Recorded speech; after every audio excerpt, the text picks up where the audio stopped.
I got 4 stops today, pretty local. Not in any rush to get out of here. I'd rather make sure I got everything on the truck. Gonna go get some filters and some other odds and ends that I need, and then get off and go on the road. Show us where you find that stuff. Yeah, of course. Follow me.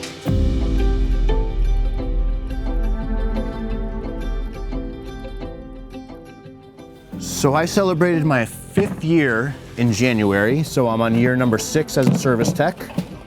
And I gotta say, one of the better jobs I've held over the years. Can you tell me why? I don't like repetition, and if I had to work in an office or be in the same building all day, I would just go nuts. So at least we're on the road, we're going into a different environment at least 3 to 4 times a day, so it's always something that's gonna be different. You don't know if you're gonna go into a crawl space, full head height basement.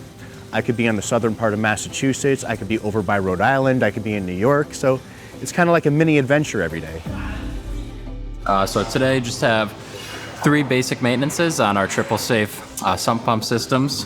So essentially we'll be doing everything to make sure that the sump pumps are properly working, cleaning out the liners and making sure that we're preventing any possible failures that could happen to make sure that we're keeping our systems in good working order and keeping basements dry.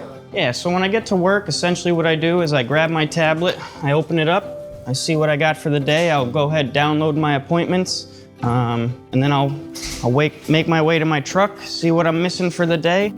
I'll grab everything I need in here, I'll load it up, I'll reset my tablet one more time to make sure none of my schedule changes, and then I'm off on the road to make a bunch of people happy. So the nice thing about here at Connecticut Basement Systems is that you have a lot of resources and tools. So I'm fairly new here, still learning kind of as the days go on. But the great thing is there's a lot of resources within the tablet, different videos and other things that we could refer back to that are going to help maybe answer questions that we have. The great other thing is that we're a very big team here, so there's lots of other technicians that we could reach out to, and if we're in the area of another technician, a lot of times, they'll come to lend out a hand and help us out, to work through an issue. We used to do a once a week training on Wednesdays, and now we bumped that up to 3 times a week. So everybody gets the same hands-on experience. They provide the verbiage, the scripts, basically everything that you're going to need to interact with the customer and have a high success. Condensate line, Steve? Over here. Which one?